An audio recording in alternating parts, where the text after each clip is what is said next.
नमस्कार दर्शकों, मैं हूं प्रियंका त्रिपाठी और आज के समय में जिस तरह से लोगों में कॉमन बीमारियां होने लगी हैं, जैसे कि हाई बीपी, डायबिटीज और हार्ट अटैक जैसी प्रॉब्लम्स कॉमन देखने में मिल रही हैं, तो इन सब विषयों पे बात करने के लिए आज हमारे साथ जुड़ रहे हैं senior diabeto cardiologist doctor Rajiv Kishore ji. Doctor Rajiv ji, आपका बहुत बहुत स्वागत है हमारे शो में। नमस्कार, nice to be with all of you. आगे बढ़ाते हैं ये बात को। सर, मेरा आपसे पहला सवाल ये है कि जिस तरीके से आज बहुत एक नॉर्मल चीज़ देखी जा रही है कि हर दूसरे तीसरे व्यक्ति में डायबिटीज़ की प्रॉब्लम और हार्ट अटैक और हाइपरटेंशन जैसी प्रॉब्लम और फैटी लीवर जैसी चीज़ें देखने को मिल रही हैं, तो इनके पीछे के क्या रीज़न है, क्या कारण है जो ये बहुत ज़्यादा लोगों में इस तरीके से आ रही है प्रॉब्लम? ये आपने बहुत सही फरमाया। एक्चुअली ये सब एक ग्रुप आप कर लें तो इनको हम लाइफस्टाइल डिजीजेस करके एक ग्रुप कर सकते हैं। देखिए, जो दिनचर्या होता है, लाइफस्टाइल होता है, आप एक 50 साल पहले आप रिफ्लेक्ट करिए और आज की तारीख में रिफ्लेक्ट करिए। एक 50 साल पहले एक आदमी घर में अर्निंग मेंबर था, बाकी 20-25 लोग उससे सपोर्ट होते थे, बच्चे, बूढ़े, लेडीज, सब। और अब जमाने ये घर में अगर 4 लोग हैं तो चारों कमाने वाले हैं और जॉइंट फैमिली कम हो गई है, न्यूक्लियर फैमिलीज हो गई हैं, तो स्ट्रेस और टेंशन बढ़ गया है। पुराने जमाने में हम लोग कहते थे हरी भरी करी। पहले घर में इतने लोग होते थे, जॉइंट फैमिली है तो कोई ब्रेकफास्ट तैयार करने के लिए कोई और ड्यूटी बंदी होती थी, सफाई के लिए किसी और के लिए होती थी, बाजार से सामान लाना कोई और करता था। अब लोग है नहीं, न्यूक्लियर फैमिली है, वही 1-2 लोग हैं, सारे काम उनको खुद ही करने हैं। So they always stressed out actually। कुछ भी सारा काम उनको खुद ही करना है, ब्रेकफास्ट भी खुद ही तैयार करना है, तो आधे टाइम बिना ब्रेकफास्ट ही चले जाते हैं, या एक रैपिड एक फास्ट फूड कुछ खा के चले गए, एक ब्रेड खा गए, एक दूध पी गए, something like that. So things are diet की टाइमिंग गड़बड़ है, उसकी कंटेंट गड़बड़ है। और पहले जमाने से आप देखेंगे तो हम लोग पहले से ज्यादा कंफर्टेबली रहते हैं, लेकिन उतना मेंटल स्ट्रेस के साथ रहते हैं। पहले हम लोग सनलाइट में जाते थे, अब बंद कमरों में रहते हैं। पहले हम बढ़िया सोते थे और बड़े मतलब स्ट्रेस फ्री सोते थे, अब हम सोते भी कम हैं और स्ट्रेस में रहते हैं।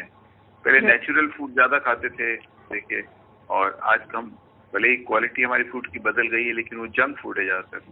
नॉट न्यूट्रिएंट क्वालिटी नहीं है और वो नहीं है, क्योंकि ना तो उसको प्रॉपरली बनाने का टाइम है, ना फ्रेश सब्जियां लाने का टाइम है। तो everything things have changed over the 50 years। You can see रहना सहना, खाना पीना, मेंटल आउटलुक, टेम्परामेंट। अगर आपस में लोग लड़ेंगे तो फिर 2 लोग घर में रहेंगे तो लड़ाई भी ज्यादा होंगी। 10 लोग रहते हैं आपस में घर पे तो उनकी लड़ाई तो कितनी होगी, कोई ना कोई संभाल लेता था लड़ाई को।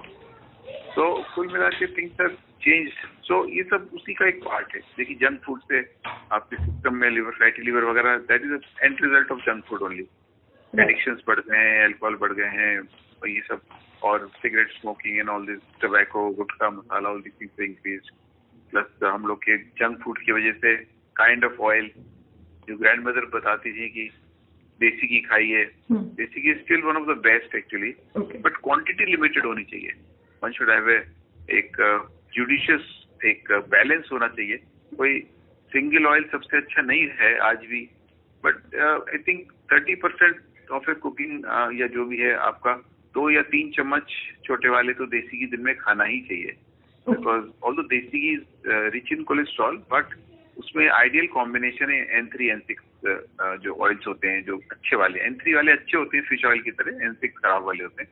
So it is a wonderful proportion, nearly 1:1 ratio है N3 N6 का, क्योंकि बहुत से तेलों में 1:60, 1:200 है। सफोला जो कि बड़ा अच्छा बताते हैं 1:200 है, मतलब। तो मे भी उन्होंने एक नया सफोला गोल्ड करके निकाला है, दैट बेटर। उसमें एक राइस ब्रान ऑयल और वो सैफ्लावर ऑयल है, कार्डी ऑयल, सैफ्लावर ऑयल। तो एक सिंगल ही सरसों का तेल बड़ा अच्छा है इंडियन कॉन्टेक्स्ट में, लेकिन सरसों का तेल जो अच्छा है तो एक मस्ट बी कोल्ड प्रेस्ड, मतलब वो जैसे कि बहुत से company should not B refined and high temperature पे प्रेस हो तो उसका वैल्यू खत्म हो जाती है, जो हम कच्ची धानी का कहते हैं ना, cold. That is good for the health and heart and all that. Olive oil is not bad, olive oil is good, maybe vegetable oil, seed oils are good, and single oil कोई भी सबसे best नहीं है।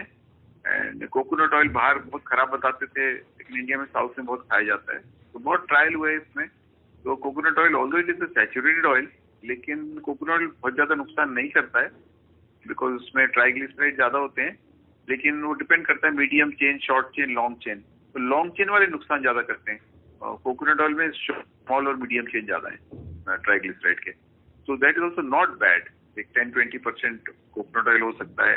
You should keep changing the oils, मतलब basically 20-25% देसी घी, 30-35-40% सरसों का तेल, बाकी 30-40% को आप स्विच करते रहिए, कभी ऑलिव ऑयल, कभी ये कॉम्बिनेशन ऑफ राइस ब्रैन या कोई इस तरह का कॉम्बिनेशन। ये सब आप 3-4 ऑयल रखिए तो उसी को चेंज करते रहिए। कुछ चीजें सरसों के तेल में अच्छी बनती हैं, कुछ चीजें देसी घी में अच्छी बनती हैं। तो ये सब ओवर द ईयर सारी कुकिंग सब चीज चेंज हो गई है, कुकिंग मेथड्स चेंज हो गए हैं। Cooking Teflon coating is very bad for the health and very bad for the heart, very bad, cancer तक हो जाता है। आजकल हर आदमी एड में देखता है कि टेफ्लॉन कोटिंग का तेल कम लगेगा। अब now you have porcelain coated kitchenware. तो पोर्सलिन वही चीज होती है जिसमें आपकी वॉश बेसिन वगैरह बनते हैं ना, पोर्सलिन उस टाइप के। They are very good, they are expensive but they are very safe and very good. Oil भी कम लगता है, स्टिक भी कम करता है। टेफ्लॉन कोटिंग हल्के हल्के उतर के वो आपके मतलब बॉडी में चला जाता है खाने के साथ। तो दैट्स वेरी रिस्की रिगार्डस, तो वो नहीं लेना चाहिए। तो इनफैक्ट कुकिंग के मेथड्स, कुकिंग के इंग्रेडिएंट्स, कुकिंग ऑयल, कुकिंग के टेक्निक, डीप फ्राइंग की जगह साटे करना चाहिए।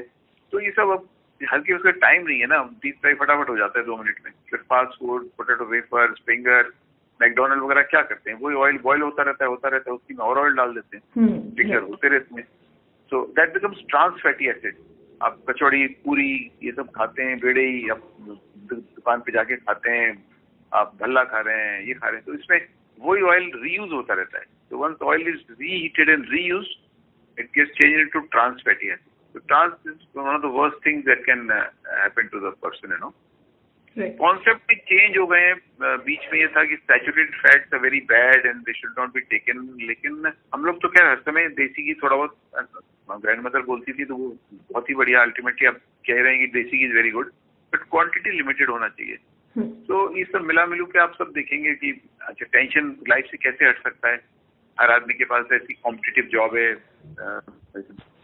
कंपटीशन इतना ज्यादा है, सब and everything fair in love and war. तो क्या करेंगे आप ऑफिस में अपने कोलीग से आगे निकलना चाहते हैं, पहले पहुंचना चाहते हैं, ज्यादा काम करना चाहते हैं। तो सब काम में आपके टारगेट्स हैं, आपके अब बैंक वाले हैं, इंश्योरेंस वाले हैं, उनकी सब शुगर, बीपी और ये सब जैसे कि 20-25 तारीख आती है महीने की, जिनके जैसे टारगेट क्लोज आते आते हैं ना, इनका बीपी शुगर भी बढ़ता जाता है। जी बिल्कुल। Actually ultimately many of these lifestyle diseases are linked to lifestyle. Lifestyle means eating habits, what you eat, how you cook it. Secondly, physical activity, जो कि एक बहुत मस्ट है। 150 minutes of any basic exercise, like walking, running, jogging, sports, 150 minutes in a week. So we are not asking too much. Isometric exercise होती है, वो होती है जिसमें कि मसल्स एक्चुअली में आप रनिंग है, जॉगिंग है, स्पोर्ट्स है, स्विमिंग है, टेनिस है, बैडमिंटन है, टेबल टेनिस है। So isometric exercise they are the real ones जो हार्ट को और लंग्स को और लिवर को मतलब बेनिफिट करते हैं। Deep breathing exercise they are good for increasing exercise capacity of the lungs. आजकल कोविड में भी कहते हैं अगर आप रोज एक्सरसाइज डीप ब्रीदिंग 10 मिनट दिन में 2-3 बार करिए। एक तो सीधे खड़े होके या बैठ के करिए और एक लेट के, मतलब अपने मतलब पेट के बल लेट जाइए खाट पे और तब डीप ब्रीदिंग करिए। सो दे इम्प्रूव द लंग का एक 30% एरिया होता है लंग का जो कभी यूज नहीं होता है, that is a reserve in it. तो जब आप इस तरह के उल्टा लेट के करते हैं एक्सरसाइज तो वो 30% जो रिजर्व लंग है वो भी काम में आ जाता है, उसकी भी एक्सरसाइज हो जाती है। तो सर, तो इसके बेसिक वार्निंग सिग्नल्स क्या होते हैं? जैसे ये सब चीज़ें जो जिन लोगों में आजकल कॉमन यंगस्टर में भी बहुत होने लगा है, ये स्लीप डिप्राइव होने लगा है स्ट्रेस की वजह से, और ये कोलेस्ट्रॉल बढ़ता है, फैट बढ़ रहा है। तो ये सब चीज़ें जो हैं ये युवाओं में भी बहुत पाई जाने लगी हैं। जैसा आपने बताया कि लोगों में कंपटीशन की का है कि एक भाग दौड़ भरी लाइफ, इसके साथ साथ लाइफस्टाइल, खाने पीने का, फूड हैबिट्स। तो जब ये चीजें होती हैं जिन लोगों में, तो उसके कुछ सिग्नल्स होते होंगे, तो वो कैसे रिकॉग्नाइज होते हैं, मतलब और उनके क्या क्योर हो सकते हैं, कैसे उनको प्रिवेंट किया जा सकता है? लेकिन कई बार सिग्नल होते भी हैं, नहीं भी होते हैं। बहुत अर्ली फेज में और बहुत साइलेंट किलर्स होते हैं। इनका नाम तभी साइलेंट किलर्स है। साइलेंट किलर्स भी आतंकवादी की तरह होते हैं। जब तक आतंकवादी के सीक्रेट सेल में बैठा है आपको नहीं पता, जिस दिन आतंकवादी की मतलब हरकत आती है तब सामने आती है वो चीज।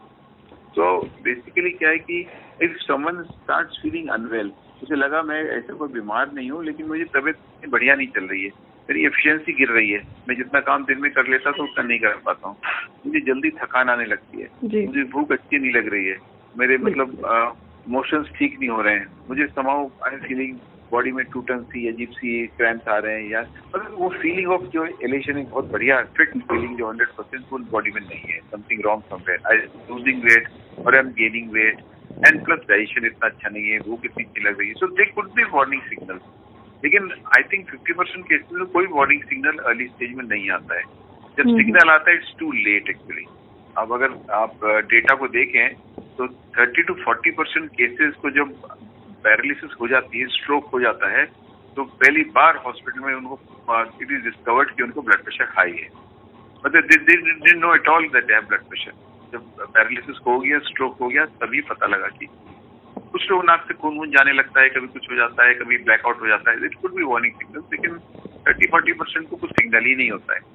डायबिटीज अनदर साइलेंट किलर, कई बार कुछ पता नहीं लगता, लोग 400, 500 शुगर लेके आते हैं, कहते हैं मैं तो बिल्कुल ठीक हूँ, शुगर चेक करने के लिए बोल देंगे नहीं कि साहब कुछ बारात हैं 2-4 ये निपटा लें फिर आएंगे साहब फिर करा लेंगे, शुगर नहीं है हमारे खानदान में किसी को नहीं है, मुझे कहाँ से। तो एक बेसिकली एक अंदर से एक इनिबिशन है कि हम शुगर पकड़ में आ गई तो हमारी दावतें बंद हो जाएंगी, मिठाइयाँ बंद हो जाएंगी, तो lot of things are involve. तो आदमी एडमिट नहीं करना चाहता कि मुझे कोई बीमारी है, तो आदमी चाहता है मैं तो फिट ही हूँ, सुपरमैन हूँ।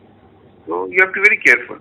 जिनमें फैमिली हिस्ट्री स्ट्रांग है, जिनकी मदर फादर को डायबिटीज ब्लड प्रेशर ये सब है, जो ओवरवेट है, जिनकी लाइफस्टाइल वास्तव में खराब है, साथ में स्मोकिंग है, टोबैको है, अल्कोहल है, आपको इस तरह की लग रहा है तो आप पहले से अलर्ट हो जाइए। उनसे कहिए कि भाई 2 साल में अगर आप 35 के नीचे हैं तो 5 साल में एक बार चेकअप हो जाए, 35 to 50 है 3 साल में एक बार चेकअप हो जाए, 50 प्लस है तो साल या 2 साल में एक चेकअप हो जाना चाहिए, एक routine checkup under doctor guidance.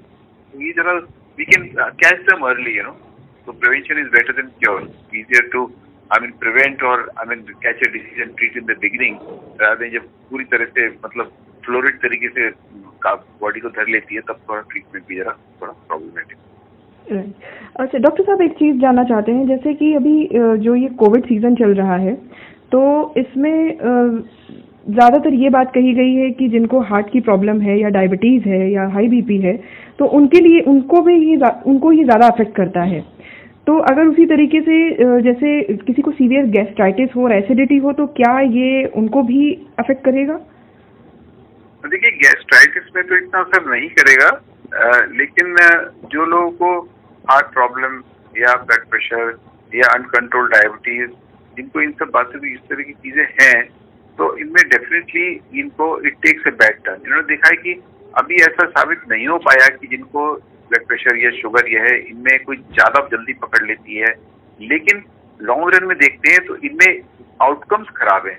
जो डेथ्स हुई है ज्यादातर तो उनकी ज्यादा हुई है जिनमें ऑलरेडी इसको कहते हैं कोमॉर्बिड कंडीशन, पहले से ही शरीर में कोई रोग है। तो जिनको इस तरह के रोग थे, हाइपरटेंशन, हार्ट ट्रबल, डायबिटीज, जो कि कंट्रोल नहीं थी, और अगर कंट्रोल थी भी तो सिर्फ ये रोग अंदर होना और आपकी उम्र ज्यादा होना, उम्र होने से क्या होता है कि बॉडी की इम्यूनिटी कम हो जाती है, बॉडी की रेजिस्टेंस कम हो जाती है पूरी।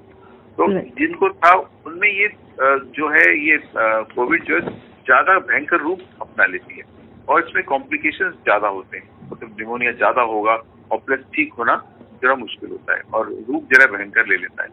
और यंग आदमी होगा या बिना बीमारी के होगा तो प्रॉब्ली वो हल्का रूप लेगा बीमारी और वो कोप कर लेगी बॉडी की। ये सब एक्चुअली लाइफस्टाइल डिजीजेस बॉडी की इम्यूनिटी को ही हैम्पर करती है, बॉडी की इम्यून प्रोसेस। देखिए इम्यून प्रोसेस तो इतना कॉम्प्लेक्स है कि इस पर तो पूरी किताब लिखी जा सकती है। आजकल तो कहते हैं अगर आप खुश रहें, जो आदमी खुश रहता है और मस्त रहता है उसकी इम्यूनिटी सबसे अच्छी होती है। जो दुखी आदमी रहता है, ये तो पुराना कहावत है कि जो दुखी है वो हर तरह से फेल है। तो आदमी को खुश रहना चाहिए, दूसरों को खुश रखना चाहिए, स्ट्रेस नहीं पालना चाहिए। तो इस तरह की जो आदमी टेम्परामेंट वाले हैं उनको डेफिनेटली उनकी इम्यूनिटी जो है एक नॉर्मल आदमी से ज्यादा होती है। हरी सब्जी खाना चाहिए, फल खाना चाहिए, खुली हवा में घूमना चाहिए, एक्सरसाइज करना चाहिए, तो आपकी बॉडी सही होगी तो आपकी हर चीज बॉडी की सिस्टम्स भी सही होते हैं। आजकल तो बल्कि कहते हैं जो इंटेस्टाइन में बैक्टीरिया होते हैं वो बहुत इंपॉर्टेंट पार्ट प्ले करते हैं और अगर आपके इंटेस्टाइन में जो बैक्टीरिया वो गलत हैं तो आपको सारे इम्यूनिटी खत्म कर देते हैं। और बल्कि सारे लाइफस्टाइल डिजीजेज भी उन्हीं का एक रिजल्ट है कि आपकी अब एसिडिटी वगैरह ज्यादा होने से क्या होता है, जो अच्छे वाले बैक्टीरिया मर जाते हैं ज्यादा एसिड रहने से। और आप जो एंटासिड वाली एसिड खत्म करने की दवाएं खाते हैं उनसे एसिड बहुत कम हो जाता है। थोड़ा एसिड अच्छा है जो आप खाने में बैक्टीरिया जाता है उसको मार देता है। आपने एसिड बिल्कुल खत्म कर दिया दवाओं से तो एसिडिटी तो खत्म हो गई, लेकिन बैक्टीरिया मारने की क्षमता आपकी बॉडी की कम हो गई तो आपको ज्यादा बैक्टीरिया अंदर चले गए। वो अच्छे वाले जो बैक्टीरिया उनको खा जाते हैं या मार देते हैं। तो वो हर तरह के प्रोज एंड कॉन्स हैं, हर चीज का मतलब दो पहलू होते हैं, हर तस्वीर की दो साइड होती हैं। तो एक्चुअली वही है कि एक बैलेंस स्ट्राइक करना बहुत जरूरी है। कैसा बैलेंस, कैसा खाना खाया जाए, कितना एसिडिटी थोड़ी बहुत हो चलेगी खाने में। अब देख लीजिए आइडियली सबसे हैवी ब्रेकफास्ट होना चाहिए, उससे हल्का लंच और सबसे लाइट डिनर होना चाहिए। आइडियली डिनर से 2 घंटे का गैप होना चाहिए सोने में और डिनर में। तो अब वो इंडिया में बड़ा मुश्किल है, दावतें भी लेट होती हैं, खाने भी लेट होते हैं। इंडिया में सुबह तो आदमी जल्दी के मारे वही हरी भरी करी में भाग जाता है, लंच तो वर्किंग लंच कुछ खा लेता है, ऑफिस में नहीं खाया। तो सबसे हैवी मील डिनर ही होता है, घर में आके तसल्ली से खाना खाता है सब फैमिली के साथ या दावत में जाता है। जो रिवर्स है, जो मील लाइटेस्ट होना चाहिए वो यहाँ हेवीएस्ट होता है। वो होते होते डिनर वो टाइम 10-11 बज जाते हैं, आदमी सो जाता है, उसके बाद गैप भी नहीं मिल पाता है। तो this is the most unhealthy thing that can happen. तो हैवी डिनर और वो भी कम गैप के साथ, सोने और डिनर में गैप कम होना। तो ये सब एक कंट्रीब्यूटरी फैक्टर सब हो जाते हैं, मिल मिला के एक पिक्चर बन जाती है। एक सिंगल चीज कभी भी कोई चीज नहीं करती, लेकिन वो इतनी चीजें मिल जाती हैं। लाइफस्टाइल भी मिल गई, ईटिंग हैबिट्स भी मिल गई, एक्सरसाइज लैक ऑफ एक्सरसाइज मिल गया, लाइफस्टाइल गलत हो गया, इमोशनल मेंटल स्ट्रेस मिल गया, आदमी के सोचने के तरीके गलत हो गए, सब चीज सब मिला मिलू के फिर वो प्रॉब्लम ऐसी हो जाती है। तो ये सब जी। तो इनके जैसे बेसिक ट्रीटमेंट्स हैं वो क्या हो सकते हैं जो शुरुआत में क्योर किए जा सकते हैं, शुरुआत में जो बेसिक ट्रीटमेंट्स हो सकते हैं? सबसे पहले इसका अर्ली डिटेक्शन हो जाए तो बहुत बढ़िया काम हो सकता है। अगर हम लोग पहले पकड़ लें कि ब्लड प्रेशर इनको टेंडेंसी है या हल्का बढ़ा हुआ है, तो हम लोग थोड़ा सॉल्ट इंटेक कम कर सकते हैं, नमक कम खाया जा सकता है, थोड़ा ऐसी वेट कंट्रोल करा जा सकता है और थोड़ा वॉकिंग या कुछ इनके रूटीन में आपको कोई ना कोई एक्टिविटी इनको। इसलिए हम लोग आज एक्सरसाइज वर्ड जरा हम पसंद नहीं करते हैं, हम लोग कहते हैं फिजिकल एक्टिविटी। एक्सरसाइज से आदमी घबराता है, सोचता है एक्सरसाइज ये कैसे करूंगा, तो we call it physical activity. तो physical activity is a more refined term. और इसमें अगर 25 मिनट रोज हम चाहते हैं तो जरूरी है एक ही बार में हो। आप 15 मिनट सुबह, 15 मिनट शाम भी कर सकते हैं, वॉक कर सकते हैं, छत पे वॉक ले सकते हैं। आजकल कोविड में छत पे कर लेते हैं, घर के चारों तरफ ब्लॉक में कर लेते हैं, करके बाहर रोड पे ना जाए। और बाद में रूटीन टाइम में तो आप पार्क में जा सकते हैं, कहीं और ऐसी जगह वॉकिंग ट्रैक पे जा सकते हैं, स्पोर्ट्स खेलते हैं, स्पोर्ट्स खेल सकते हैं। तो स्टार्टिंग में अगर आप थोड़ी लाइफस्टाइल ठीक कर लें, खाने पीने का पैटर्न बता दें, हरी सब्जी फल पे ज्यादा आ जाए, हेल्दी कुकिंग ऑयल्स खाएं, हेल्दी तरीके से खाना बनाएं और पकाएं, तो आप फिर थोड़ी लाइफ इमोशनल और आपकी मेंटल हर तरह से स्ट्रेस हर लेवल पे, बहुत ज्यादा स्ट्रेस तो कम नहीं हो सकता क्योंकि अब जॉब है, जॉब को आदमी नहीं छोड़ेगा, फिर खाएगा क्या, कमाएगा क्या। बट थोड़ा सा एक बैलेंस वाली बात जैसे मैंने कही कि आप कोशिश करिए, घर आते हैं रात को तो आप स्ट्रेस वाला बटन बंद कर दीजिए। आप घर आने के बाद सोचिए अब तो मेरा बटन बंद हो गया, अब मैं रिलैक्स हूँ, अब मैं घर पे हूँ, अब जो भी आप देखिए, टीवी देखिए, फैमिली वालों से बात करिए, कोई बुक पढ़िए, म्यूजिक सुनिए, बट अब मैं ऑफिस के बारे में दिमाग हटा दिया, कल मॉर्निंग में सोचूंगा ऑफिस के बारे में जो भी करना। और people carry their worries home, रात को फाइल खोल के बैठ जाते हैं, रात में सोचते रहते हैं कल ये डिसीजन होगा। एक्चुअली क्या है कि हमारा कोई भी डिसीजन आज का जो है ये अभी का है, we don't live in today. हम लोग पास्ट में रहते हैं या फ्यूचर में रहते हैं। हम कोई भी डिसीजन लेते हैं, हम सोचते हैं अरे पिछली बार तो ऐसा हो गया था, अरे कल बॉस डांटेगा, अरे कल ये ना हो जाए, तो कल की कल देखी जाएगी, forget about tomorrow, we have no control. कल पता नहीं क्या हो जाए, न्यूक्लियर वॉर ही हो जाए, क्या पता। जी, और जो पुरानी मिस्टेक्स हैं वो हमें परेशान करती रहती हैं। पहले हमने ये गड़बड़ कर दिया था, हमने पहले ये कर दिया, अरे पहले जो कर दिया। Past is past, you can't change it, and future आपको पता नहीं क्या होगा। सो लिव इन टुडे, आज live, you must learn to live in today, enjoy life as it is today. जो काम कर रहे हैं आज करिए और घर जाके उसको स्विच ऑफ करना सीखिए, और किसी, चाहे आप मेडिटेशन करिए, चाहे योगा करिए, फैमिली वाले से बात, जिससे आपको अच्छा लगता है। Do anything which you are comfortable, you feel good. Ultimately it boils down to what feels good for someone. और उसके लिए कोई पुरानी बातें आ जाती हैं कि पहले लोग कहते थे आपके जीवन में कोई लक्ष्य होना चाहिए। जैसे अर्जुन था, देखिए उस पर लक्ष्य था तो कामयाब हुआ। गीता में भी कृष्ण जी ने उससे यही बोला, देखिए तुम लक्ष्य सब चीज भूल जाओ, तुम्हारे घर वाले खड़े हैं सामने लड़ाई में, तुम्हारे कजिन्स हैं उन पे लड़ाई के, फॉरगेट एवरीथिंग, आप सिर्फ उसकी बुल्स आई पे, उसकी आंख पे नजर मारिए और जो अपना लक्ष्य वो पूरा करिए। तो लाइफ में कोई पर्पस होना चाहिए, तो आप पर्पस लेके चलेंगे, अपने पर्पस की तरफ दिमाग लगाइए और ये सब चीजें अपने आप फिट होती जाएंगे। एंड ट्राई टू, कोई भी रूटीन, चाहे एक्सरसाइज हो चाहे खाने की हैबिट्स हो, आप किसी पे इम्पोज नहीं कर सकते। आप अगर कहेंगे तो ये चार्ट दे दिया आपने ऐसा, तो वो चार्ट कभी फॉलो नहीं होगा। चार्ट तो हॉस्पिटल में भर्ती होता है पेशेंट तभी फॉलो हो सकता है। यू ट्राई टू फाइंड कि आदमी का क्या रूटीन है। हम लोग डॉक्टर क्या करते हैं, पहले पता करते हैं, अपना लाइफ स्टाइल लिख के भेजिए हमें कागज में, कितने बजे उठते हैं, कितने बजे क्या करते हो, खाना खाते हो, what is your full routine, आप पूरा लिख के भेजिए 2 दिन का रूटीन टाइम वाइज। फिर हम देखते हैं हाँ अपना पैटर्न, क्या खाते हो, क्या मतलब एक्सरसाइज करते हो, कितनी करते हो, क्या ऑफिस टाइमिंग है। देन वी ट्राई टू सी इसमें कहाँ हमारा जो पैटर्न है हमारे खाने का पीने का, कंटेंट ऑफ फूड या type of food, timing of food, हम कितना उसके रूटीन में हम उसको एडजस्ट कर सकते हैं। तो we try to incorporate our plan into his lifestyle, ना कि हम थोप दें पूरा उसको प्लान पकड़ा के टाइप करके दे दें। जैसे दिल्ली में डॉक्टर बहुत से देते हैं, मुंबई में बड़ा प्लान 2 पेज का दे दिया, डाइट चार्ट पकड़ा दिया, ये करिए। तो के थोड़ी रोटी खा रहा है 20 ग्राम की है, 25 ग्राम की है, वो 2 दिन 4 दिन करेगा, जब तो आपकी फीस दे रहा है फिर कहेगा छोड़ो यार इट्स टू कॉम्प्लिकेटेड। तो लाइफ वैसे भी बहुत कॉम्प्लिकेटेड है, तो इसमें इतना वक्त या इतना टाइम नहीं होता कि हम पूरी एनर्जी इसी में लगा दें। तो आपको अपना जो है, जो भी आपका प्लान है, चाहे डाइटरी हो, चाहे आपका लाइफस्टाइल का हो, चाहे आपका मेडिकेशन का हो, उसकी रूटीन में आपको फिट करना है। वो उसको कंफर्टेबल लगे कि हाँ सर ये तो मेरा घर जैसा मामला है।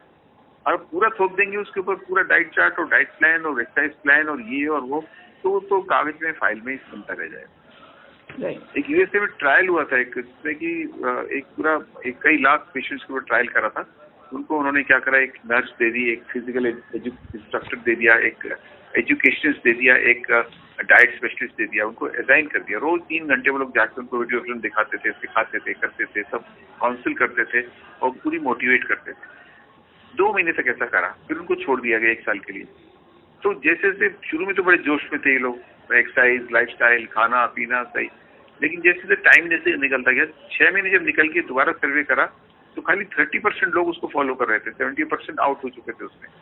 और जब 1 साल बाद सर्वे करा तो सिर्फ 4% वे ऑन द प्रोग्राम, 96% निकल चुके थे। तो कहते हैं भाई हमसे नहीं होता, हम तो उसकी अपने रूटीन पे हल्के हल्के स्लाइड होके, जैसे किसी को हार्ट अटैक होता है तो बाईपास करा के आया, वो करके आया, तो बड़े करंट में रहता है पहले महीने 2 महीने, ये नहीं वो नहीं, ये नहीं खाना वो नहीं खाना, पे जाना ये करना, या 2 महीने 3 महीने के लिए हल्के हल्के पुराने डर पे आ जाता है, कहता है अरे ठीक है यार डॉक्टर लोग तो कहते ही रहते हैं करते। तो so that is the main thing. So जो भी हो कंसिस्टेंट हो, आप 15 मिनट एक्सरसाइज करें लेकिन वो महीने में 25 दिन तो करें, तब ना फायदा होगा कि संडे के संडे कर लिया आपने, उससे कोई फायदा थोड़ी होगा। जो भी आप खाते हैं पीते हैं करते हैं, तो एक आपके लाइफस्टाइल में सेट ऐसा हो जाए कि वो आप रेगुलरली फॉलो हो, तभी कोई लॉन्ग टर्म बेनिफिट तभी होगा कोई चीज जब रेगुलरली फॉलो करी जाएगी। एक एपिसोडिक या एक कोई दौरे की तरह आया गया तो कुछ नहीं होगा। बिल्कुल। तो ये counselling is very important part of health. आप बीमारी पकड़ भी लें, इलाज कर भी दें, काउंसिल कर भी दें, तो जब तक वो एडहियर नहीं करेगा पेशेंट रेगुलरली फॉलो नहीं करेगा, तो उसके लिए उसको फैमिली मेंबर को भी साथ लेके उनको समझाया जा सकता है कि देखिए इनके आगे फ्यूचर के लिए जरूरी है, आगे चल की बीमारी बढ़ गई तो इलाज एक तो बहुत महंगा हो जाएगा, फिर इलाज हर चीज का संभव नहीं है। एक्चुअली इलाज करना, बहुत से लोग पूछते हैं अरे हमें डायबिटीज है, थोड़ी सी ब्लड प्रेशर है, इनका इलाज करने की क्या जरूरत है, हम ठीक हो जाएंगे, हम दवा के आदि क्यों होना चाहते हैं। प्रॉब्लम आपको समझाना पड़ेगा। देखिए आज आपको थोड़ी सी ब्लड प्रेशर है, थोड़ी सी शुगर है, थोड़ी सी ये लिवर है, फैटी लिवर, देखिए आगे बढ़ता गया तो आपके शरीर को डैमेज कर देगा। आज को हो सकता है आपको कोई परेशानी नहीं है, आपको कोई सिम्टम नहीं आ रहे हैं, आप हेल्थी फील कर रहे हैं, लेकिन अंदर ही अंदर जो आपका बीपी बढ़ा हुआ है तो आपके सब सिस्टम्स पे लोड पड़ रहा है। तो लॉन्ग टर्म में 5 साल में 10 साल में, हम नहीं कह सकते कब, लेकिन एट सम स्टेज आपके सिस्टम्स डैमेज हो जाएंगे और जवाब दे जाएंगे। तब आपको एक दवा की जगह 6 दवा खानी पड़ेगी। हार्ट भी डायलेट हो गया तो हार्ट की 2 दवा बढ़ जाएगी, किडनी खराब होने लगी किडनी की 2 दवा बढ़ जाएंगी, लंग्स खराब हो गए लंग्स की 2 दवा बढ़ जाएंगी, तो लिवर फैटी हो गया तो उसके आपका डाइजेशन खराब हो जाएगा, उसकी 2 दवा बढ़ जाएंगी, प्लस कॉम्प्लिकेशन आगे बढ़ जाएंगे। तो ये पेशेंट को काउंसिल करना है। देखिए अभी तो बहुत हल्की सी थोड़ी बहुत लाइफस्टाइल से, थोड़े बहुत एक्सरसाइज से, हल्की फुल्की 1-2 गोली से आपका काम हो जाएगा, इन प्रिवेंट डिजीज। अब बाद में जब बॉडी में सिस्टम्स डैमेज हो गए तो बीमारी के साथ साथ आपको सिस्टम की दवा भी खानी पड़ेगी। सो अल्टीमेटली वो पेशेंट और उसके घर वालों को अगर समझ में आ जाए तो सबसे अच्छा है। और कुछ चीजें तो ऐसी है कि परमानेंटली है। अभी सॉल्ट है, सॉल्ट ज्यादा खाने में कभी भी फायदा नहीं था, बिल्कुल रोकना भी ठीक नहीं है, लेकिन आप हल्का सॉल्ट खाइए। सबसे कहिए भाई आप जो खाना बनाती है लेडीज घर में, या थोड़ा सॉल्ट डाइट की तरफ ही रखिए, जिसको डालना है थोड़ा सा एक्स्ट्रा डाल लेगा, बाकी आदत ही थोड़े दिन में आपको आदत ही पड़ जाएगी कि थोड़ा हल्का सॉल्ट ही अच्छा है। शुगर जो है, प्लेन शुगर, कार्बोहाइड्रेट सबसे बड़ा आजकल एनिमी बताते हैं बॉडी का। प्लेन शुगर और कार्बोहाइड्रेट ही सब बीमारी की जड़ बता रहे हैं। फैट से भी ज्यादा प्लेन शुगर और कार्बोहाइड्रेट। तो प्लेन शुगर सब अवॉइड ही करिए, जहाँ तक शुगर वुगर कितना ज्यादा क्यों खाना, कम से कम खाइए। तो पहले से अब थोड़ा सा अलर्ट होके चलिए, बहुत से अच्छी फैमिली है। तो basically food habits plus physical activity को ज्यादातर इस पे ध्यान देना चाहिए लोगों को करने पे। जी। ये इसका एक बेसिक ट्रीटमेंट है जो शुरू में ही अगर कर लेंगे तो शायद ये चीजें आगे ना बढ़ पाएं। सर, मेरा एक अगला प्रश्न है आपसे कि जिस तरीके से जिन लोगों में कोविड वायरस गया है, जिनको जो ये पेशेंट्स हैं और कहते हैं कि ये लंग्स में ज्यादा है, तो जो पेशेंट्स अब ठीक हो गए आ चुके हैं, तो क्या ऐसा है कि उसके बाद कुछ एडवर्स इफेक्ट होंगे लंग्स में, या वो लंग्स पहले जैसे ही काम कर रहे होंगे, मतलब कुछ उसमें ऐसी प्रॉब्लम नहीं होगी? एक्चुअली भी रिसर्च चल रही है, अभी एक्चुअली क्लियर ये समझ नहीं पाए कि लंग में क्या होता था। पहले तो ये जाना जा रहा था कि लंग्स में निमोनिया टाइप हो जाता है, लेकिन अब इन्होंने जितना रिसर्च और जितने ट्रायल रिपोर्ट्स आई है, जो मरीज की डेथ हो गई उनकी ऑटोप्सी करी गई है, मरने के बाद उसको मतलब खोल के देखा जाता है क्या मरीज में था, तो उससे ऐसा लगता है कि लंग्स में वो it is not a typical pneumonia. इसलिए निमोनिया की दवा भी इतना काम नहीं कर रही है। बेसिकली लंग्स जो है ऑक्सीजन जो बॉडी के लिए सप्लाई करता है, वो सिस्टम खराब हो जाता है। तो हाँ, ब्लड में हेमोग्लोबिन होता है जो ऑक्सीजन कैरी करता है, वो डिस्टर्ब हो जाता है, वो खराब हो जाता है, जिससे बॉडी ऑक्सीजन नहीं मिल पाती लंग्स को और उसको, तो बेसिकली क्लॉट होने लगता है ब्लड जगह जगह। तो लंग्स की फाइन जो नसें हैं खून की, उनमें ब्लड क्लॉट हो जाता है। तो आजकल एक थ्योरी आई है कि अब एंटी कोगुलेंट्स खून पतला करने की दवा दे दें, तो बल्कि जो लोग एस्पिरिन खा रहे हैं पहले से, या जो हार्ट बीमारी के लिए खून पतला की दवा खा रहे हैं, they are doing well, they are doing better. तो अभी अभी बहुत रिसर्च चल रही है। एक्चुअली अभी क्लियर कट डायरेक्टिव नहीं आया है, लेकिन मुझे लगता है आगे चल के ये इसके ट्रीटमेंट में इनकॉर्पोरेट हो जाएगा कि खून को पतला करने की दवा भी देनी पड़ेगी, क्योंकि जो अंदर नसों में खून क्लॉट हो जाता है, वो आगे चल के भी 20-25% लंग्स की कैपेसिटी को कमजोर कर देगा। तो आगे चल के भी परमानेंटली फॉर लाइफ हो सकता है 100% पुरानी कैपेसिटी पे ना पाए लंग्स, थोड़ा बहुत डैमेज होकर रह जाए 10-20%। अगर मॉडरेट टू सीवियर केस है, माइल्ड केस में तो हो सकता है रिवर्ट हो जाए, जब इतना नहीं हुआ है। आई थिंक और आगे चल के 1-2 महीने में I think will be more clear exact क्या इसकी थ्योरी है पीछे। ट्रीटमेंट भी अभी बिल्कुल क्लियर कट तो कुछ नहीं आया है, एम्पेरिकल ट्रीटमेंट है सब, हाइड्रोक्सीक्लोरोक्विन और एंटीवायरल दवाएं और बाकी रेजिस्टेंस इम्यूनिटी बढ़ाने की दवाएं और ये सब चीजें, एजिथ्रोमाइसिन एक एंटीबायोटिक, अभी सब एम्पेरिकल सा है। एक्चुअली प्रॉब्लम क्या है, इसकी नेचुरलिस्ट नहीं पता। आप 100 लोगों में कुछ दवा का ट्रायल करिए तो उससे पता लगा 20 बच, 80 बच गए। अब एग्जैक्टली डोंट नो, अगर नई दवा देते तो भी हो सकता है बच जाते, क्योंकि वैसे भी 80-85% तो बच ही जाते हैं ना। एक नॉर्मल फ्लू लाइक बीमारी होती है, बुखार थोड़ा जुकाम ठीक हो जाता है। राइट। तो अब ये नहीं पता कि दवा से ठीक हुए कि अपने आप ठीक होने से। तो ये बहुत बड़े बड़े ट्रायल चाहिए सब जाके। अब देखिए चल तो रहे हैं बहुत, कम से कम 1000 ट्रायल चल रहे हैं सब अलग अलग कंट्रीज में, इटली में, यूएसए में ऑल दैट। अब रिजल्ट आएंगे, सब क्यूमुलेट करेंगे, सबको कंप्यूटर में डाल के सबको एक समराइज करके पूरी एक निकाली जाएगी, एक नेट रिजल्ट एनालिसिस करी जाएगी कि एग्जैक्टली क्या चीज। अभी तो सब वैसी ग्रे एरिया चल रहा है, अभी कुछ वैसी चल रहा है, हिट एंड ट्रायल चल रहा है, अभी तो कोई क्लैरिटी नहीं है। इंडियन गवर्नमेंट ने तो डायहाइड्रोक्सीक्लोरोक्विन प्रोफाइलेक्सिस के लिए अप्रूव कर दिए। प्रोफाइलेक्सिस मतलब जो मतलब किसी को जो उसके पेशेंट में कांटेक्ट में आ गए, डॉक्टर या हेल्थ वर्कर, के लिए कर दिया कि वो लोग खा लिया करें, पर्टिकुलर उन्होंने रेजिम बता दिए, तो शायद बॉडी को थोड़ी बचाव हो सकता है। लेकिन कोई कंक्लूसिव प्रूफ नहीं है अभी, 100% ऐसा नहीं है कि बिल्कुल एक कंफर्म है कि ऐसा होता ही है। हम लोग सोच रहे हैं कि ऐसा हो सकता है। एक कीड़ों की दवा की आइवरमेक्टिन, उसके बारे में बड़ा आया था चमत्कार की, बड़ा अच्छा काम करती है, लेकिन अभी कोई डायरेक्टिव नहीं आया है। खून पतला करने की दवा के बारे में भी काफी रिजल्ट आ रहे हैं, लेकिन अभी भी बहुत क्लियर नहीं है। मतलब अभी कुछ भी ऑथेंटिकेट नहीं है कोई भी चीज उसके बारे में। जी। हाँ, अब एक यूएसए में रेमडेसिविर करके एक एंटीवायरल दवा थी, आईवी दी जाती है, उसमें बड़ा अच्छा आया, लेकिन चाइना में 2 ट्रायल हुए, उसमें वो सक्सेसफुल नहीं हुई, अब वो भी प्लस माइनस हो गई है। देखिए और ट्रायल चल रहे हैं, क्या होता है, तो नई एंटीवायरल दवा आ जाएगी प्रॉब्लम। आई थिंक असली सोल्यूशन तो वैक्सीन ही है। वैक्सीन आएगी, तो वैक्सीन के साथ लिमिटेशन क्या है कि वायरस बहुत जल्दी म्यूटेट हो जाती है, अपना फॉर्म बदल लेती है। जैसे आज को सूट पहन के आई, कल को बंगाली के कोट में आ गई, परसों बरमुडा में आ गई, तो वायरस अपना रूप बदल लेती है। तो वो रूप बदलने से फिर वैक्सीन तो एक पर्टिकुलर बेसिक वायरस से बनेगा ना, तो फिर वो म्यूटेट हो गया वायरस, अब रंग रूप बदल गया, तो फिर प्रोबेबली वो इतना इम्यूनिटी उससे नहीं कर पाएगी। अभी ये भी कंफर्म नहीं है कि एक बार होने के बाद इससे कितनी बॉडी को मतलब इम्यूनिटी शक्ति मिलती है, क्योंकि चाइना में बहुत से लोगों को हुआ था, नेगेटिव हो गए और फिर 1 महीने बाद फिर उनको रिपीट हो गया बॉडी। तो पता नहीं ये री इन्फेक्शन है कि वही वायरस थोड़ा बहुत रह जाता है, वो फिर दोबारा से रीएक्टिवेट हो जाता है, ये भी इस पर रिसर्च चल रही है। तो बेसिकली है तो बड़ी प्रॉब्लमेटिक चीज तो ये कि आप खाइए पिए, लेकिन अब डर बहुत बड़ी चीज है। आज एक तो मीडिया का एक थोड़ा सा माइनस पॉइंट रहा है कि डर कर दिया हर चैनल पे, हर जगह इतने मर गए, इतने हो गए, इतने टैली हो गई, T20 मैच की तरह हो रहा है ना, कितने 1 लाख हो गए, 5 लाख हो गए, 6 लाख हो गए। तो आदमी टेरराइज है, सुन के एक्चुअली कोई अगर साइकेट्रिक नहीं हो तो आधा तो साइकेट्रिक हो ही जाए। तो आदमी बिल्कुल फोबिया हो गया है, ऑब्सेस्ड हो गया है इससे कि आज कितने मरे, कल कितने मरे, क्या टैली हो गई, क्या हो गई। अरे भाई तो T20 मैच थोड़ी है कि रन इकट्ठे हो रहे हैं। तो आप न्यूज भी एक आधे घंटे से ज्यादा, 1 घंटे से ज्यादा न्यूज सुनना नहीं चाहिए। बहुत ज्यादा सुन के आप मतलब कोई दूसरा प्रोग्राम लगा के सुनना चाहिए, क्योंकि हो रहा है सो हो रहा है, तो आपको एक तरीका तो है नहीं, आप प्रिवेंट कर लें।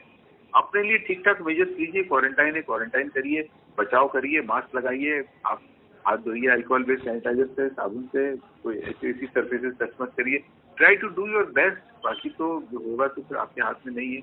लेकिन fear is a big fear साइकोसिस से क्या है कि बॉडी के अच्छे वाले हार्मोन्स बनना बंद हो जाते हैं, बॉडी की इम्यूनिटी कम हो जाती है। आप खुश रहेंगे, खुशहाल रहेंगे, अच्छी बातें सोचेंगे, अच्छी बातें सुनेंगे, अच्छे लोगों के संपर्क में रहेंगे तो आपकी इम्यूनिटी अच्छी रहेगी। आप डरे रहेंगे तो आपकी इम्यूनिटी तो ये सब बहुत कॉम्प्लेक्स तरीका है। लेकिन देखिए, आप लोग मीडिया वाले इतना तो कर सकते हैं कि ठीक है, इससे डरिए मत, इससे बचाव के साधन करिए, जो अपनी शक्ति में वो करिए। होपफुली मतलब आपकी मतलब सुनी जाएगी और ऐसा नहीं किया जाएगा। होपफुली इंडियंस में कुछ जेनेटिक ऐसा फंडा है कि वो they are doing much better, उनका जरा कॉम्प्लिकेशंस थोड़े कम हो रहे हैं। प्रॉब्लली हम लोग के यहाँ ऑलरेडी इतना सैनिटेशन अच्छा नहीं रहता, गंदगी रहती है, तो वो एक अच्छा पार्ट प्ले कर रही है। हम लोग का इम्यून सिस्टम थोड़ा ज्यादा डेवलप्ड है, बेटर। बच्चे लोग देखिए मिट्टी में खेलते रहते हैं, जमीनों में खेलते रहते हैं, बाहर तो ऐसा कोई सवाल ही नहीं है। हाथ में सैनिटाइजर तो नॉर्मल कोर्स में सैनिटाइजर लेके चलते हैं बाहर वाले, तो बिस्लेरी की बोतल लेके चलते हैं यहाँ, तो जब लोग थोड़ा सा वैसा है तो होपफुली वो भी हमें थोड़ा हेल्प कर रहा है जेनेटिकली। कुछ लोग कह रहे हैं हम लोग के जो वो है जेनेटिक कोड, हम लोग के क्रोमोसोम, एक एडिशनल क्रोमोसोम है एशियंस के पास, थोड़ा हेल्प करता है। अब ये भी सब वैसे अभी कोई ऑथेंटिक ऐसी रिपोर्ट नहीं आई। ऐसा लगता है कि वर्ल्ड डेटा को देखते हुए इंडिया में डेथ तो डेफिनेटली कम हुई है। ये तो एक बहुत हार्टनिंग चीज है कि हम लोग यहाँ, पता नहीं अगर पीक आएगा आगे तो पता नहीं, लेकिन अभी तक तो जो रिकॉर्ड है, बीमार भी उतने नहीं हो रहे हैं, बाहर जितना रेट नहीं है, डबलिंग रेट भी इतना नहीं है। सेकेंडली डेथ कम है, वास्तव में डेथ रेशियो कम है अभी तक, कैजुअलिटीज का रेशियो भी कम आ रहा है, ये तो एक अच्छी बात है। बट एक मेरा ये प्रश्न है आपसे कि जैसे ये कहा गया है कि अगर किसी को वायरस चला जाता है तो वो 5 घंटे तक पहले गले में रिटेन करता है, और अगर आप गर्म पानी लगातार पीते हैं तो उससे वो लंग्स में नहीं जाएगा। वो ये क्या है, ये एक मिथ है या ये सच्चा है? तो कोई ऑथेंटिकेटेड नहीं है, ये सब व्हाट्सएप की खबरें हैं, सब चाइना से डॉक्टर बोल रहा है, चाइना से मरीज बोल रहा है। मुझे नहीं लगता इसको कोई ऑथेंटिक ऐसा, क्योंकि एक बार जब आप देखिए वायरस म्यूकस मेम्ब्रेन से, आपके चेहरे से, नाक से, आंखों से, जब म्यूकस मेम्ब्रेन से ब्लड में प्रवेश कर जाएगा तो गले में एक जगह कोई लोकलाइज है नहीं, पेड़ की तले में से पानी होकर ऊपर जा रहा है पत्थर, जब आपके आंखों से जा सकता है, नाक से जा सकता है, मुंह से म्यूकोजा से जा सकता है, तो म्यूकोजा से और नाक से और आंखों से तो ब्लड में पहुंच गया ना सीधा। तो अब हो सकता है इन चीजों में थोड़ा बहुत कुछ आई थिंक करने में कोई बुराई नहीं है। काढ़ा वाड़ा भी है, आपको लेने में क्या, होम्योपैथिक वाले तो अब तो, पहले तो आर्सेनिया हेल्प कहते थे कि पहले 1 हफ्ता ले लीजिए सुबह शाम, फिर वीक में 1 बार ले लीजिए। अब तो CPR 200 के बारे में बड़ा हल्ला आ रहा है कि CPR 200 आप घर के दरवाजे के बाहर 1 बूंद छिड़क लीजिए तो वायरस घुसेगा नहीं। अरे कोई भूत थोड़ी है जो घुसेगा नहीं घुसेगा, पता नहीं तरह तरह की बातें आ रही है, ऑथेंटिकेटेड तो नहीं है। अब वो तो गारंटी ले रहे हैं, वो कह रहे हैं कि आप CPR को 1 बूंद गेट पे छिड़क दीजिए, 1 बूंद आप घर के एंट्रेंस पे छिड़क लीजिए और 1 बूंद 2 बूंद को खा लीजिए, तो आप बिल्कुल बचे रहेंगे। अब कोई ट्रायल उसमें हो, ऐसा कुछ हो, आयुर्वेदिक वाले भी ट्रायल कर रहे हैं। काढ़ा से डेफिनेटली दालचीनी वगैरह की मेडिसिनल वैल्यू तो हैं, जो काढ़ा अपना है, दालचीनी, काली मिर्च, तुलसी नीम में आप जानते ही हैं, तो थोड़े मेडिसिनल वैल्यूज तो है ही है। और मुझे लगता है कोई घाटा नहीं इनको लेने से। इम्यूनिटी में कुछ बेटरमेंट आ सकता है, प्लस यू फील बेटर, आपको अच्छा लगता है कि हमने कुछ करा एंड थोड़ी बहुत इम्यूनिटी बढ़ी।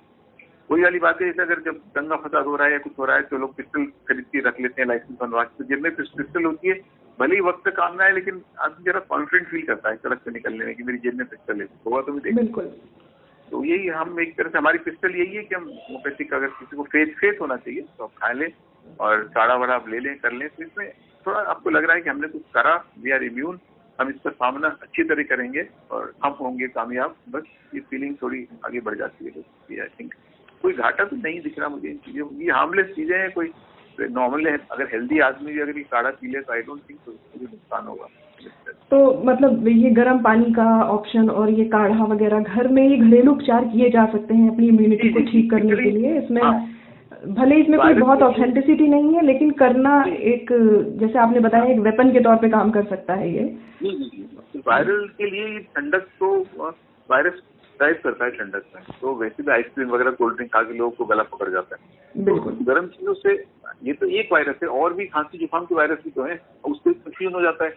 आपको नॉर्मल जैसे आजकल सर्दी जुकाम हो रही है वो हो गया, फ्लू टाइप हो गया, तो आपको डर लगता है मुझे कोरोना तो नहीं हो गया, तो वही शुरू में तो सब एक ही चीज होती है, वही खांसी थोड़ी जुकाम थोड़ा वो चीज देश, बाद में चल के जो और प्रॉब्लम्स आती हैं वो बाद में आती हैं।